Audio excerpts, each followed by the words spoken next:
你好，我介紹下自己，我係林康仲。我想同大家分享下，我舊年去一個地方叫默主哥耶，我見到一啲令我解釋唔到嘅事情，亦都好感恩。個故事就係舊年9月，因為我香港有啲嘢要做，要好急返香港，但係我太太呢，同我就話我哋參加咗嗰個團叫朝聖團去默主哥耶。當時我就冇做功課，我就話默主哥耶唔知咩地方，應該去花地瑪或者路德啊。但係 Melissa 堅持呢個地方係好適合我，但係當時我係唔想去嘅，我係想退縮。最後我係半就半推咁啦，就上咗飛機。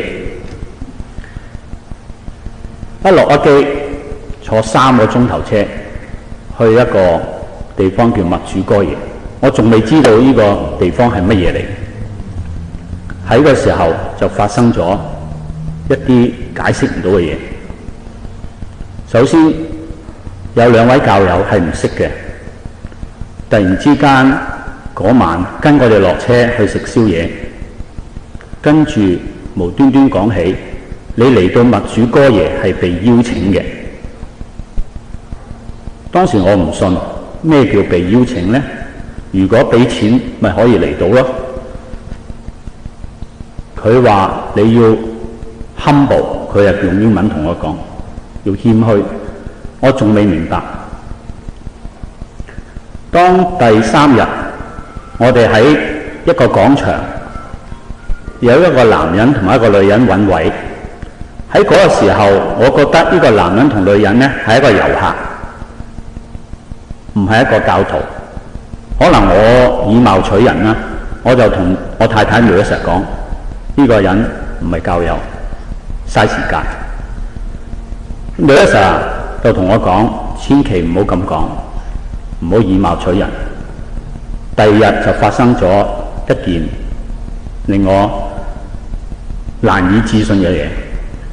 我去到一個堡壘，係 Patrick and Nancy 起嘅，好大嘅。喺嗰個時候，我聽咗 Patrick 講解佢點解會嚟默主哥耶。聽完之後好感動。就喺個時候，我行出去門口，就見翻呢個男人同女人。我實在有啲驚，點解會出現我面前？我覺得個心唔舒服，我就行埋去同佢打招呼。咁佢就講：我琴日都見過你嘅。大家係揾位坐喺我太太側邊嘅。喺個時候，佢同我講：夫妻都要相親相愛㗎。我個心突然之間覺得佢睇穿咗我心裏邊嘅嘢。跟住我就講咗一句：你識唔識我細佬？因為我細佬就係林康正老師，可能在座有啲人都知道佢係邊位。佢跟住就話：你細佬住過我嗰度，參加咗我哋50週年結婚紀念。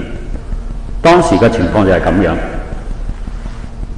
咁我見到咁嘅手勢，好明顯就叫我攬攬佢啦。喺個時候，我攬佢，佢啲眼淚係多到難以形容，我背脊係濕晒。Father Bosco 喺我側邊，同埋幾位教友當時都睇到呢個情況，佢哋知道發生咩事。後尾解釋俾我聽，係 Holy Spirit 同我講緊嘢，唔係佢自己嘅。其實我都係好信㗎啦，開始，但係突然之間睇到咁嘅情況，我係難以形容。仲有一件事係小事，但係好奇怪。Father Bosco 突然之間叫我落去捉一隻虱，好奇怪。我係最遲一個入到呢間房嘅人。咁當時我太太堅持嗰隻虱仲喺度，最後真係喺個房揾到一隻虱，我覺得係匪夷所思嘅，因為嗰隻虱係琴日 Father Bosco 已經見到嘅，冇理由逗留一晚嘅。成件事充滿咗感恩。最後我知道每日嘅5點40分，聖母就喺度顯靈。我覺得唔識形容。到最後我哋搭飛機翻嚟多倫多，因為得我一個人唔係加拿大人，其他都係加拿大人。佢問我有冇 ETA， 全名係 Electronic Travel Authorization， 我係有嘅，但係當時航空公司咁解釋，我哋上唔到網，你要俾我睇，我覺得冇可能，你哋一定有上到網。咁最後呢，我太太咧叫我喺個 email 度揾翻出嚟，但係我又話冇可能，我有8000個 email 冇可能揾到嘅。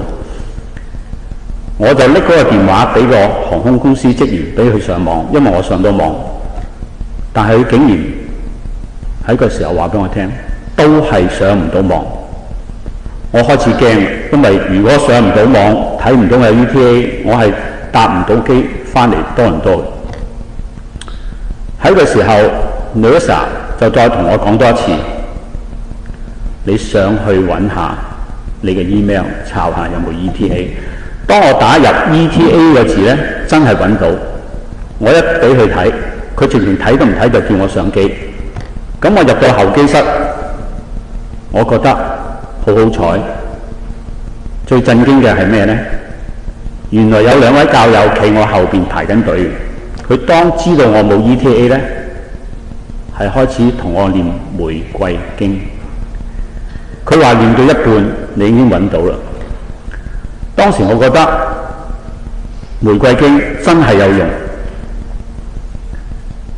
咁我翻到香港就開始好虔誠咁念玫瑰經，唔敢唔念。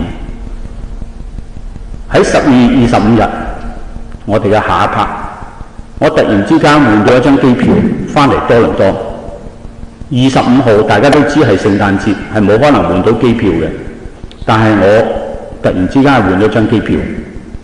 我翻到嚟多倫多25號，喺27號突然收到個電話，香港有一個買家同我傾談生意，因為當時我係人生嘅谷底嚟，我跌到落去一個谷底，我唔知點做，我不斷祈禱，不斷念玫瑰經，但係48小時之後，我得到回報，我覺得係非常感恩，我唔識形容呢件事，所以我可以肯定念玫瑰經係有效嘅，因為未去默主哥耶之前呢，我對玫瑰經係半信半疑，因為我覺得念經係冇人聽，原來天主係聽到我哋嘅祈禱，係千真萬確。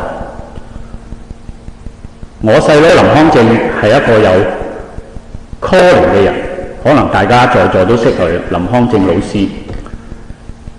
佢都見到成件事係好快發生得，咁快得到回報，佢就同我講：天主一定係認為你係一種工具，冇可能咁快得到回應。咁我聽完之後，我人生開始變，我知道我下半生應該點做。咁整件事同大家分享，希望大家了解我係一個罪人，但係得到天主嘅叫做憐憫，從而家獲得重生。整件事我覺得好感恩。呢個就係我喺默主哥耶所見到同埋聽到嘅嘢。多謝各位，感謝天主。